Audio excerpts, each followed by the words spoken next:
Welcome to the Silver Screen Podcast. I'm Jared Boomer. And I'm Katie Gainey West. This is a podcast about movies and pop culture. And today we are talking about the highly anticipated Dune Part 2. It was supposed to come out last year, came out just a few weeks ago, got delayed because of the actors' strike, but it is out now. We are excited to talk about it. I did hear, either saw this in a tweet or heard it on another podcast or something, that somebody said if it would have come out in this Oscars season, it may have been very interesting in terms of like competing for awards, and Oppenheimer may not have cleaned up everything that it did, which we'll talk about in our Academy Awards recap episode coming up in our next episode. But I thought that was interesting. Like, it'll obviously compete at next year's Academy Awards and will probably do pretty well because it won't have to deal with Oppenheimer. So yes, I wondered the same thing while I was sitting there, but I also thought if it comes out in March, like that is a harder campaign because that's a longer campaign. For people to keep that fresh in their minds. But man, I thought this was so good. I don't know if you feel the same way, but like I think this is worth the hype and was worth the wait, even though I hated waiting this long for this movie. So before we get to Dune Part 2, we have one news thing. And again, we're going to talk about the Oscars on our next episode. So this whole Kate Middleton thing that's going on right now, is she alive? Is she dead? Is she sick? I don't know. Alive. I've seen so many different things that should possibly be happening. Okay. I've heard several things. I've heard they're getting divorced. I don't think that, but maybe. I've heard that Will's having an affair. Okay. That's hard for me to believe, but maybe. And then the other thing is, some people think she could have had a hysterectomy. Here's my thing. A lot of people have hysterectomies. That's not an odd procedure. So it's an emotional one, obviously, because then you cannot have kids anymore. It's removing your reproductive organs if you're a female. But like, that's a pretty normal procedure to have. There's no shame in that. Yeah. And she is 42, so she's kind of getting near the end of childbearing age. So and she also had she had that hypermesis gravidarum, or however you say it. Yeah. She had the horrible, like the hardest, most dangerous morning sickness you can have with all three of her kids. Mm-hmm. So I wouldn't be surprised if that was it.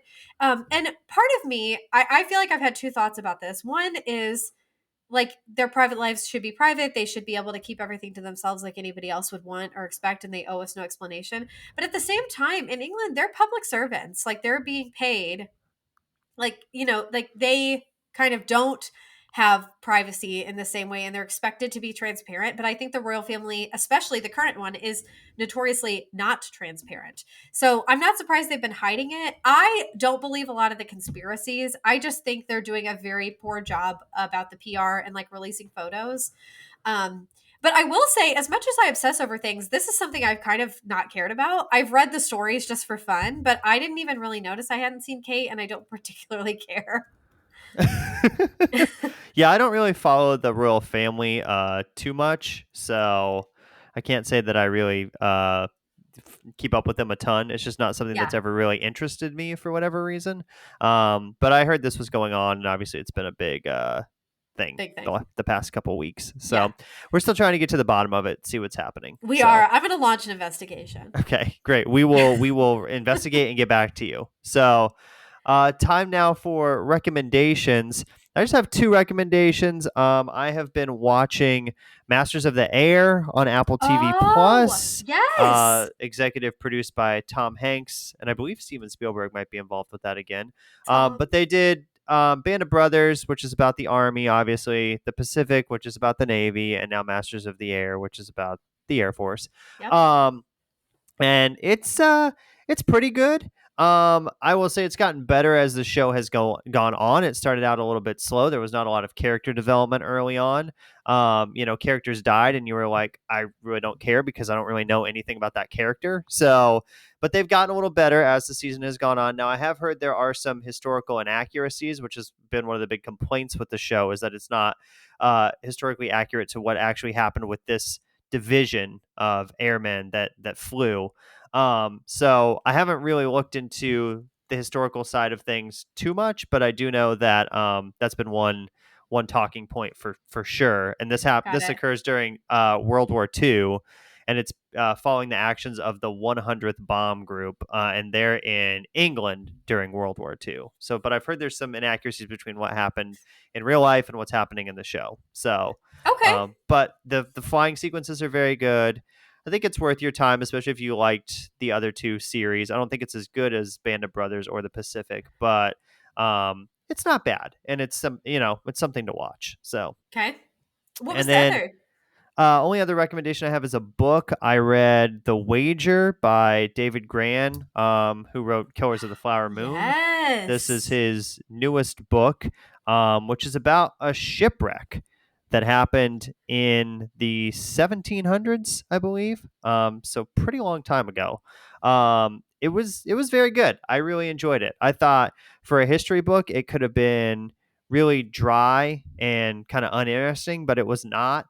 He wrote it in a very modern way, even though it's a story that happened, hundreds of years ago. So, and something that I really didn't know about. So, I thought it was pretty interesting. So, I would Awesome. uh I would check that out. That's the only other book I've read of his besides Killers of the Flower Moon, but Killers of the Flower Moon obviously was good too. I know a lot of people like The Lost City of Z too, Oh but I yeah, haven't yeah. read that by him. But the Wager was good. So I got it from the library. So I would suggest it's probably kind of. I mean, you could buy it, but it's kind of like a one and done. Like once you read it, I don't know if you'd read it again because some Uh-huh. of the things that happen in it are kind of tragic, and also you would kind of know the story at that point.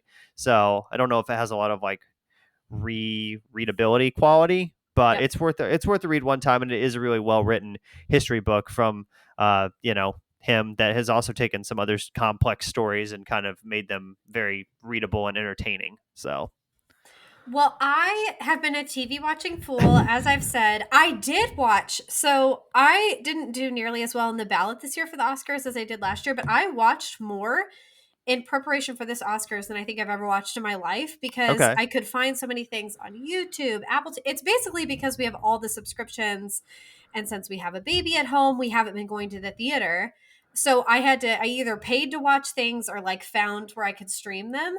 So I wanted to highlight really of the things I've a lot of like reality TV and stuff. It's fine, but there's nothing that's been wowing me lately at all.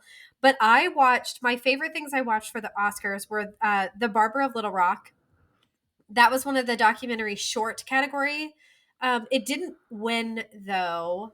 I don't think it did. Oh gosh, no, Jared, I don't fact believe check. it did. Because it was between they did the there were documentary shorts and features. I know the ABC's of book banning was not. Oh, The Last Repair Shop is the one that won. Yes, That was the other one that wowed me. If you all have the time or capacity, I think I found both The Last Repair Shop and The Barber of Little Rock on YouTube. They were fantastic. And if you have 30 to 40 minutes, they're not longer than that. They were so, so, so good. Um, so I highly recommend those. And then out of books I have read this year, I'm actually trying to read more challenging things or books I've put off. I'm trying not to speed read basically, which I don't speed read, but I'm trying to just like take my time this year and not worry about goals. Like I'm not even going to attempt 100 this year. I don't want to. But the last book I read that I really liked was called First Lie Wins. It's by Ashley Elston. okay, It was actually Reese Witherspoon's book pick for the month, but I had already gotten it from Book of the Month before she had announced that. But it was super good. It was a thriller. It was a quick read. But I love a thriller that catches me off guard that I don't figure out by the end. I like it to surprise me, and this one did. So I would highly recommend that. Again, it was First Lie Wins by okay, Ashley Elston. very nice. So yeah, there's been a lot of good books or like big books that have come out early in Yeah. 2023.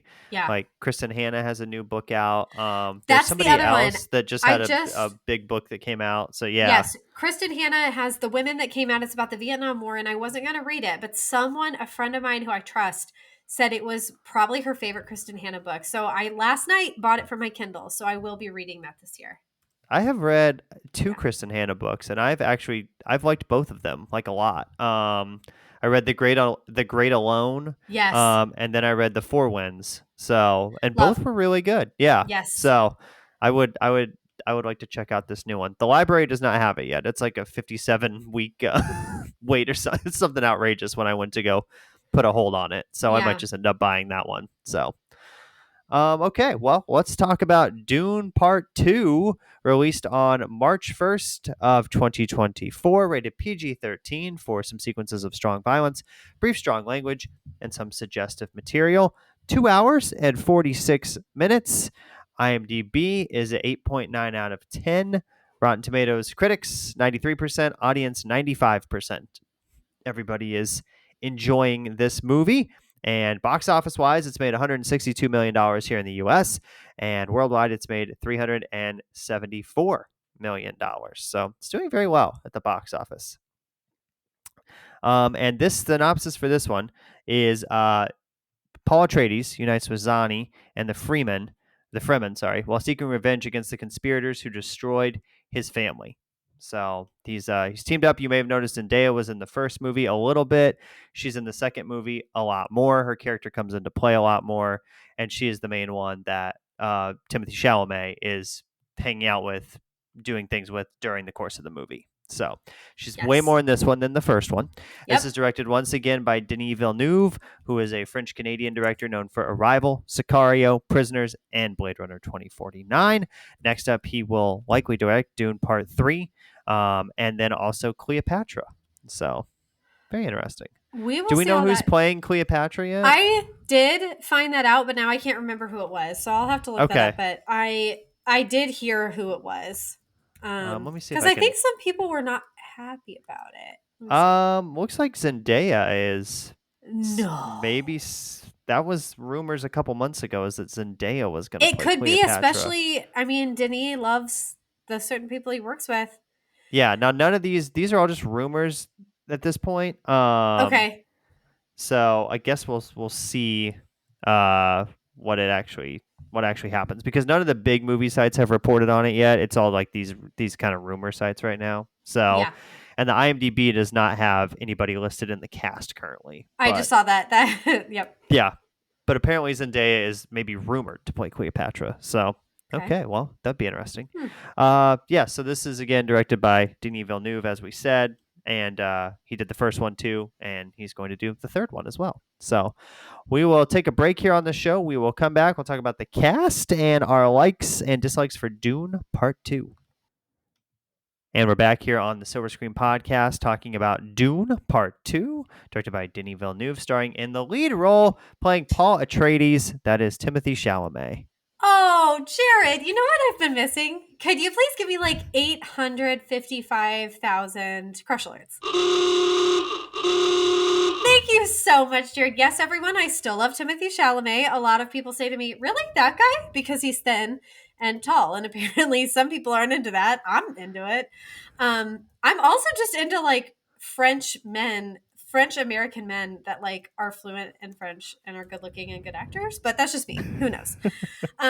Anyway, Timothée Chalamet, like Jared mentioned, he plays Paul Atreides. He has multiple names in Dune, though, so if you get confused, totally understandable. But they call him all sorts of different names because he gets a nickname from Chani and the Fremen. Anyway, we'll just call him Paul to keep it easy for everybody. So, of course, Timothy is best known for Call Me By Your Name, Lady Bird, Wonka, Little Women, and Dune, the first Dune. In 2018, he was nominated for a Best Actor Oscar for Call Me By Your Name. Next up, you can see him. It has been announced, Dune Part 3 and A Complete Unknown. Very nice. Then we have Zendaya. She only needs one name because she's so fabulous. She plays Chani in this film. And Jared's right, she has a much larger role in this film. And so does Lady Jessica, who we'll talk about soon. Zendaya is best known for Malcolm and Marie, which Jared and I did cover on the podcast. It was not our favorite movie, but if you are interested, you can listen to that episode yourself. She's Also, also like oh yeah. John David Washington, like started Yes. off really strong, kind of down like here now. Yeah. Like his last few movies have not been great. Right. So, yeah. Zendaya, yeah, in that movie, not his best. No. Zendaya was also in The Greatest Showman, Spider-Man: Homecoming, Spider-Man: Far From Home, and the TV series Euphoria on Max. Next up, she will reprise her role in Euphoria and will star in the movie Challengers, which I've already seen. There have been previews and other things for that. They're really talking that movie up. Yeah, that one got delayed too. I think because of the actors' strike, and I got a preview for that before Dune. Oh, you this did? time. I Yes, didn't. so the Okay. Zendaya synergy was in my movie screening, but it looks pretty good. I Okay. mean, Mike Face is in it, who was in West Side Story, and I really enjoyed his performance in that. So Okay. we'll see. It's about I think it's she's a tennis player. She has an injury, so she can't play anymore. And then like two other male athletes want her to be their coach, but they're like competing for her. But then Okay. I think all three of them get involved in a relationship, at least from what the trailer is showing. So Oh my. seems like kind of a sexy movie. So and it's supposed to be out pretty soon, next couple of months. So Yes. Also, if you are interested, I don't recommend it, but if you want to hear our episode on Malcolm and Marie, that is way back. It's episode 91. So it was way, way back there. yeah, I don't even remember what we said about that movie. We I know probably that just we tried rated to it fill very, 30 minutes. very poorly. Lastly, on our featured actors, we have Rebecca Ferguson. She plays Lady Jessica. She is a Swedish actress. A lot of people think she's British. She is a Swedish actress, best known for The Greatest Showman with Zendaya, Dune, Mission Impossible Rogue Nation, Mission Impossible Fallout, and Mission Impossible Dead Reckoning Part 1. Next up, she will star in Mercy and also Mission Impossible Dead Reckoning Part 2. And this movie is very well known for the cast. It has an excessively large cast. All of them, part of my favorite thing of this movie is how perfectly cast it is. This movie is also starring Austin Butler, Javier Bardem, Josh Brolin, Florence Pugh, Christopher Walken, Dave Bautista, Leia Seydoux, excuse me, Stellan Skarsgård, and Charlotte Rampling. Two things before we move on to likes. One, Yes. Challengers with Zendaya is out April 26th, so Okay. coming up very soon. And do Okay. you know who Rebecca Ferguson will be starring with in the film Mercy? No. Chris Pratt. Jared, you got me so excited. Sci-fi action thriller comes out in 2025. I was like, Tom So Hanks? But no. Ryan No. Gosling? No, Mm-mm. Chris Pratt. So Gross. between shooting the Mario movies and Garfield and whatever else he's doing, he's going to do that. So Also, can I just do one call out that was funny? You know, everyone, we all, Jared and I have a chat going during this, and we can see each other while we're recording. And he was talking about Timothée Chalamet and said that he's a perfectly respectable celebrity crush, and he's 28, older than he thought. The other day, I mentioned to someone at work, I was like, don't worry, Timothy's just getting older. And they're like, but you're also getting older. And I was like, yeah, but it's like less of a problem.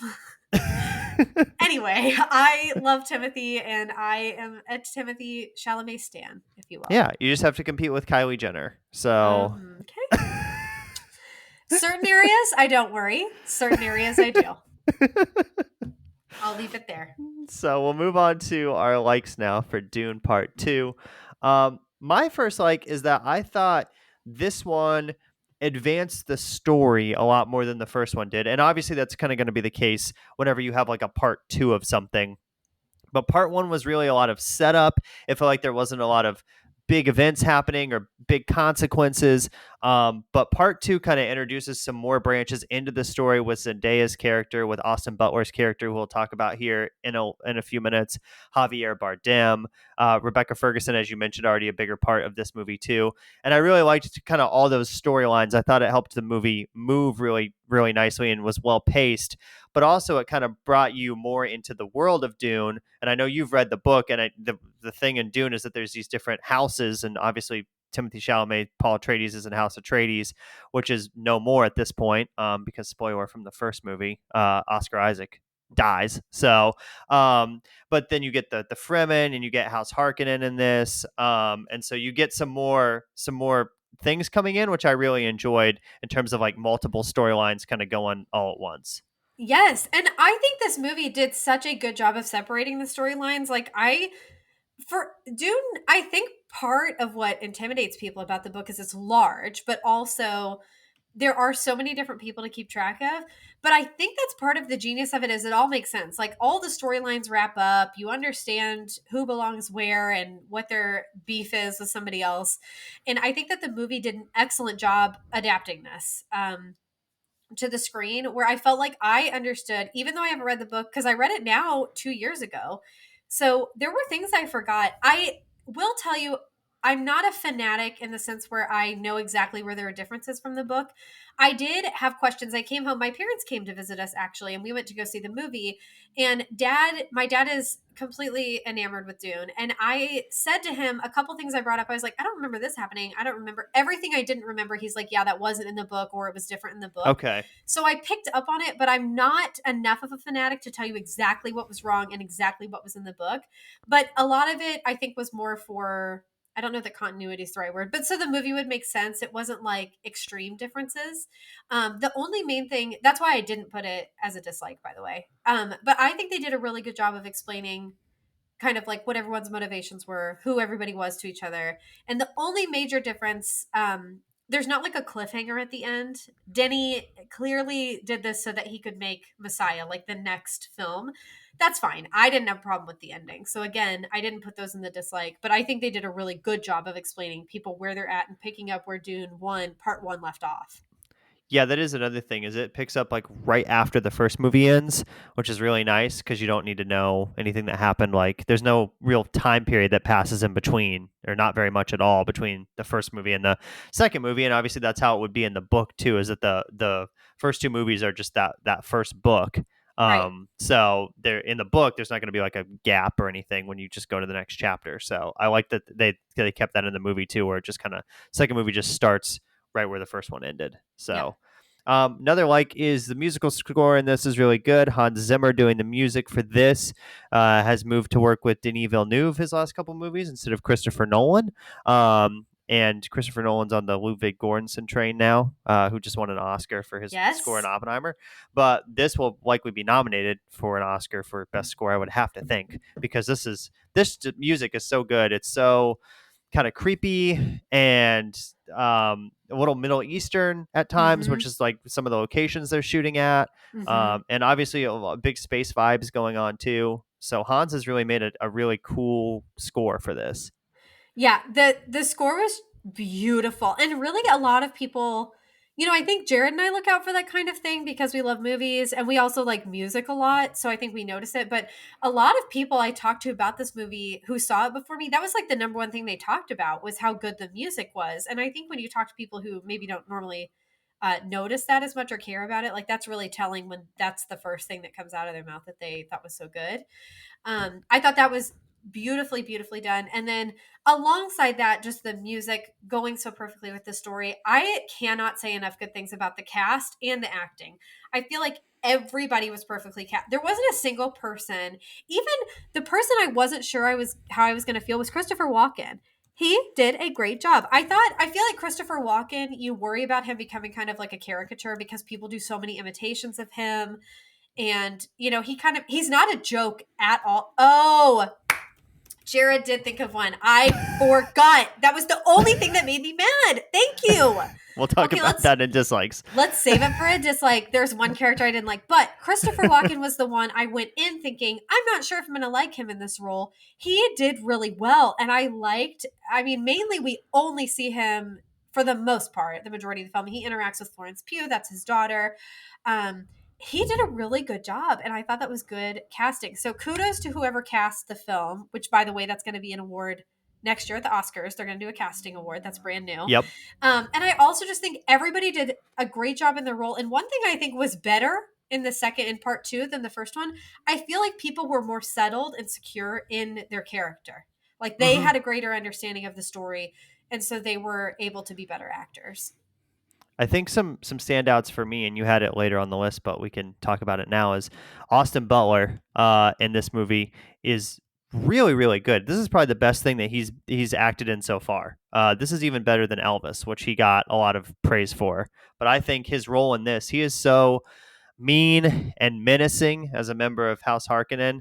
And he's just really doing a great job in this, kind of being the villain in this particular movie. And Denis does this thing when you're first introduced to him where it's kind of like monochromatic. The color palette changes. It's just like whites, grays, and blacks for about 15-20 minutes while we're off like just kind of meeting his character and kind of learning his motivations and stuff. But I thought he acted this really well. I was a little concerned because I'd seen some videos of him doing interviews and stuff, and he still had the freaking Elvis voice going on. But It's I'm getting and better. it is. He has It's it in getting Masters better. of the Air too. He's in that show that I Yeah. mentioned earlier. But in this it was gone, which is good. So He so he was on Colbert talking about this role of Fed Routha, and he Denis used infrared camera. So that's oh, how he, okay, because a lot of people thought, they were like, did they just remove his teeth? They didn't. I think he talked about it. So I would encourage you to watch the interview if you're interested. But I think they painted something on his teeth, but also using infrared camera, something that's how they get that kind of eerie element and how everything okay, looks like it's kind of like black and white. But I thought that was genius. I would have never thought to do a camera trick like that. I thought it worked really well for those scenes too. Because sometimes I don't like when a movie, like Maestro did that, where it was like black and white for some of it and color. I don't always love that choice, and I don't always understand that choice. I think Wizard of Oz, it works perfectly. Wizard of Oz makes perfect sense why black and white and then it goes to color. But I think a lot of movies do that poorly. I thought this made a lot of sense and kind of was like the tone or whatever, was kind of like the world that Austin Butler's character was in. So he did a great job. He definitely seemed like, I always forget if it's a sociopath or a psychopath. I know they're different. He was one of them for sure. yeah, he Yeah. was very good. Another standout for me, I really liked Javier Bardem as well. I thought his character was really really good in this too. And he obviously has a bigger role here in this second movie as Stilgar than he did in the first movie, but he's kind of he's kind of Paul's right hand man and is like encouraging him and is telling him, hey, like you've got the strength to do this. Here's some advice. He's kind of training him. He's one of the big players when Paul rides the sandworm for the first time. And I just thought he added a lot of humor to this as well, not necessarily by the way his lines were written, but just the way that he was like delivering his dialogue was pretty funny. So I thought he added some. I didn't expect this movie to be funny, but there were a couple times in my theater that he got a big laugh off of a Yes. line that he said. So Yeah, we had that was another thing that I can't really rate the film for this, but we had a super respectful audience when we went. We went early on a Saturday morning, and everybody was so into it. It was completely packed. It was a full theater, but it was really quiet up until Stilgar made some joke or like said something kind of like he had a good delivery, like you just mentioned, and everybody laughed. So he offered that comedic relief. And another thing I was surprised by, this isn't a like or a dislike, but just talking about characters. I've been watching, I think, every interview that came out. I have watched every interview with this cast, or darn near close to all of them. And it was weird how long into the film it was before we saw most of these people. We didn't see Josh Brolin for like over an hour. Stilgar was probably 30 minutes in. Austin Yeah, Butler's like a while too. yeah. Yeah. Another fun fact, in case you guys, just because I've said this so many times, but I don't care for science fiction. I don't understand it. But Dune is like the one thing I have just loved from start to finish, the book and the movies. But Princess Arulin is actually the narrator of the book. So I think that's cleared up. I think Denny did a good job of explaining that at the beginning of this film because she's like recording the events as they're happening. But that was a good reminder for me because I did forget that she was the narrator ultimately of the book. So if you're ever wondering, like you start reading it and you're like, who is this talking? It's her. Another like that I had is I thought the CGI looked really good in this movie. Now, obviously, Denny's pretty good at this point in his career, and also they aren't like cranking these out like Marvel movies, so they have a little bit more time to work on the CGI. But I thought like the sand crawlers and stuff, and obviously like shooting like in the desert and on location is going to help the CGI look better because not everything is coming off of a green screen or a blue screen. You have like the actual environment that the actors are in. So I thought the CGI was really well done in this movie. I know they used some practical effects as well, but at times when they couldn't do that, there wasn't a point where I was like, "Oh, that looks really bad," or like the ornithopter fight was, I thought, really well done too. And obviously, most of that's CGI, if not all of it. So Yeah. I thought it was just really it looked very good visually. So Totally agree. And my last like is kind of along the same lines, but it's about fight choreography. You know how some movies, I think you watch them and you can tell the actors, if they're really doing their own fight choreography, that they're uncomfortable doing it. Like they don't believe what they're doing, they don't feel confident in the moves, or you can tell it's just a fake staged fight.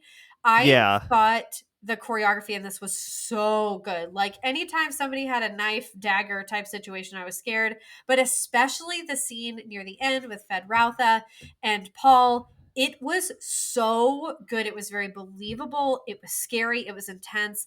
And it seemed like they had rehearsed that probably 350 times before they called action. I just thought that was incredibly well done. So whoever did the stunt choreography and the fight choreography for this film did a superb job.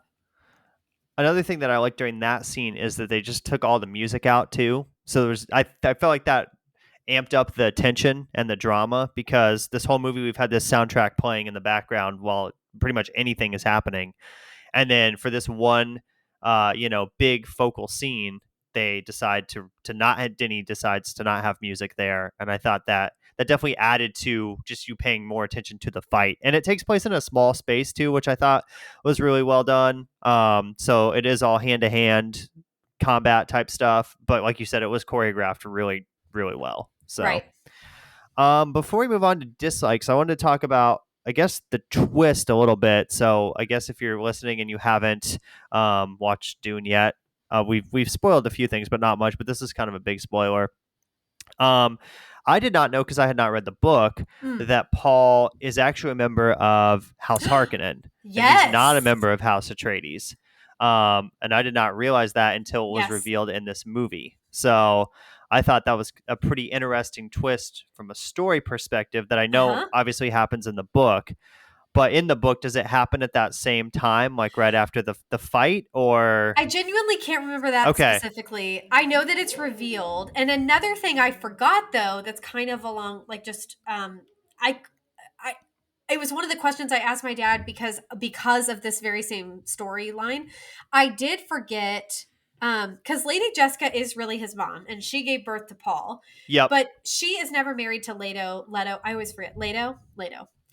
Um, she was like not really, kind of like a concubine. So at the end, Paul is going to be another spoiler. So yep, turn this off if you don't want to hear it. He's going to marry Princess Arulin, but he's obviously going to still get with Chani. So it's kind of going to be the same situation where Leto was with Princess Jessica, Lady Jessica, excuse me. Um, yes, Anyway, the Bene Gesserit, they are supposed to all have girls. Like that's the thing because women actually rule this world, which is cool. That was so very ahead of the times yeah. She for Paul drinks Herbert to write. the worm juice, and she's Yes, able and to lives. see. Yes. Yeah, But she chose to have a son. She went against her the training Bene to have Gesserit. a Okay, son because Leto wanted a boy. So I know that doesn't answer your question. I'm just saying that's like another thing that I kind of forgot that I was thinking about. So I don't know when it's revealed. I do know that it is revealed in the book that he is a okay, Harkonnen. And okay. so if anyone's keeping track and you're trying to figure this out, so the Baron, Skarsgård's character is his grandpa. So Austin Butler is his cousin. Yes, yep. Fed Routha. And Fed Routha is also cousins with Dave Bautista's character. I'm blanking on his name. Oh, yes, I forget his I can't character's remember. name. So He sucks though. I mean, whatever. Anyway, he's pretty evil at this movie for sure. he is evil. He's He's just like unhinged. knocking people off left and right, like Yeah, he kill just whoever screamed a comes in lot. sight. Yeah, I wouldn't say that this movie demonstrated his range, his acting range, very much. Not But that's really. okay. He's not that important. So whatever. It's No, fine. I think he's probably better in the Guardians movies than he is in this, but Yeah. So you know, I'm sorry I didn't answer your question that's at okay. all. On to dislikes real quick, which we don't have very many. Yeah. So obviously this ends on a cliffhanger. It's setting up Dune Part 3, which I didn't know that they were making a Dune Part 3. You know, I thought Yeah. maybe, but they are. It's going to be a trilogy, or Yeah. even maybe more. The interesting thing, though, for Dune Part 3 is that now that you've discovered that Paul is a member of House Harkonnen, he's going to rule House Harkonnen. So that's obviously Hmm. going to be an interesting factor in the third movie. So, but this movie kind of ends on a cliffhanger. It also doesn't end. I think some people I talked to were expecting this to, end in a big battle, or because they were just expecting more action than the first one, which I think it does have more action than the first one. But that final sequence is just kind of a fight scene between two people. Then the movie's Hmm. kind of over. Hmm. So it's a little disappointing, the ending, because now you just got to wait for the third Yeah. one. So That was really I didn't hate the ending. Like, I don't dock at major points, but it was clearly service to, like, I'm gonna make Messiah. The next book is Messiah. Okay. Um so first of all, I'm upset because I'm like, dang, do I have to read that now too? Because like Dune was hard. But also I'm excited. I mean, clearly I love this, so I am excited for it, but I feel like they could have ended the movie like the first book ended and just made the next movie. They didn't have to like leave it on a ta-da, like a cliffhanger note. I think that was kind of silly. So that Yeah. was something I didn't love about the film. Another dislike that I had is I thought that Rebecca Ferguson's character, she was really good Uh-huh. as her character, but I just thought, when is she going to have her baby? Like, she was pregnant in the first movie, Yeah. she's pregnant throughout all of this movie. I just felt Yeah. like it was a little, and I know this is a different world, but I was just like, Sure. this seems a little unrealistic that she has not had this child yet. Well, and the baby is clearly advanced. I mean, she can talk to the baby. The baby has Yeah. thoughts. The baby Yep. has an understanding of her brother and like this Bene Gesserit world. So I'm with you. I don't remember specifics about gestational age with these women and when they give birth, but it did seem like a long time. I don't think that didn't really stand out to me. But I did keep wondering, I couldn't remember if she was going to have the baby in this film or not. So the whole time I was thinking, like, is Lady Jessica going to give birth? And I couldn't remember. So that did throw me a little bit Yeah. too. And then that scene where they like make her drink the blue worm juice, Yes. and Yes. they were like, "Oh no, we did something bad. She's She's pregnant." I was pregnant. like, "Oh, maybe she's gonna have it right now, or Yeah. it's going to die, or Yeah. something." I think But that was more to scare you because you're supposed to be scared because then you realize how powerful she is, that she knows how to fight the poison. yeah, and she Yeah. gets tattoos on her face. She She did. goes That was full so into it. good. I don't know how they did that. I don't know if they actually put that on her face or if that was all CGI, but that I thought that looked good. Yeah, that was good. Oh Another yeah. dislike is Anya Taylor-Joy shows up in this movie for like 45 seconds. Jared. Um, and I don't really understand what her character's doing in this. Like, Anya, She's well, you're going to she's be a in Mad sister. Max. Yeah. Oh, yes. Yeah. She's his sister. But But she like I walked all these red carpets and stuff, and I was like, I thought she's going to have a bigger part in this movie, yeah, and she's and not even really in it that much. here's my issue. That was the only casting choice when I freaked out like 10 minutes ago when Jared mentioned it. That was the one that I was like, "Are you serious?" Because in what I don't like about that casting choice, Anya, I truly think everybody's like, we need a girl that's kind of weird looking, and they put Anya Taylor-Joy as if there's no other. Like, even Emma Stone is someone who looks kind of ethereal, looks kind of like not she's not mainstream, if you will. Yeah. Yep. Um, and Anya is like that too, but I think there are other girls who are not mainstream looking, but you could have taken not a nobody, I shouldn't say that, an unknown actor and put them in this film and started a career for them or something. But you've picked Anya Taylor Joy. And to me, that was actually more distracting than anything because then I was like, what is she doing here? Even though I knew she played Paul's sister. But I hate that casting choice, and I'm really over her. I'm really over her being like, "Hey, I look weird. I'm a weird girl," and she's in every movie playing a weird girl. So I just really disliked that choice. Yeah, that was kind of a weird choice. And then Yeah. the only other dislike is that this was a little long. I did find some Oh parts where I yeah. was like a little, it just slowed down a little bit, or I got a little uninterested at Yeah. times. And not very much though, but I just Yeah. thought there were a couple of sequences that probably could have been cut down a little bit. But then again, there were so many cool sequences in this movie, like when Paul was riding the worm, when Mm, those at the very beginning of the movie, that really cool fight where like the soldiers just like dropping from the sky and like yeah. dying was like really neat. There's other really cool things that happen. So I don't know what you would really cut, and I feel like you need a lot of that in there so that the audience understands what's happening with the story. Yep. But maybe just you could have tightened up just maybe a couple of things. I mean, 2 hours and 45 minutes is long for a movie. It is. So Okay, so I'm on the fence about this. I put it as a dislike, but I actually would argue that this movie did not have much that could be edited. I really did give it some thought when I was kind of like critiquing this film and doing notes. I don't know much that I would cut because I think all of it really aided the story. My issue in general is with how long movies are getting in general. Not Dune. I think Dune is complex. I think it's entertaining enough and so unique and so original that like it's okay, I can sit through once in a great while a 2 hour and 45-minute movie. But it's that there was even a joke at the Oscars about how movies Yeah. minimum are Kimmel like had a 2 joke. hours Yeah. and 15 minutes now, and that's stupid. People don't have time for that. And that's Yeah. also, I feel like if you're a good storyteller, you don't need that long to tell an effective story. But I'll get off my soapbox. That's just I'm having more of a problem in general with movies being that long, but I really would argue that for once the length of this movie is warranted and they made good use of the time. Yeah, like I think of something like Killers of the Flower Moon, which is like 45 minutes longer than this. And I Ridiculous. don't think the story of that, while it is a real life story, I don't think it's even as complex as Dune is in terms of needing to explain things to the audience. So I think a lot of these could be cut down, for sure. So, and I think that might be one reason why that could be one reason why that Sydney Sweeney Glenn Powell movie did so well at the box office is because that thing's like an hour and 50 minutes. Yep. So I mean, Yep. sometimes people just want to go see a nice, breezy hour 45 movie and then be on with their Absolutely. day. So, Absolutely. Totally agree. okay, on to our scores for Dune Part 2. What are you giving this I was movie? like, we didn't discuss who goes I first. know. I'll go ahead. Okay. So far, it's my favorite movie I've seen this year. Yes, mine I too. haven't watched many movies that have been released this year, but I'm not surprised. Like, I feel like this is going to be one of my favorite movies of the year in general. But I'm going to give it a 97 Okay. Wow. because I mean, that's high, but I looked at other ones like in the last year that I rated that high or close to that high. And I feel like this movie, I don't have many notes for it. I don't think it was too long. I thought the casting was great.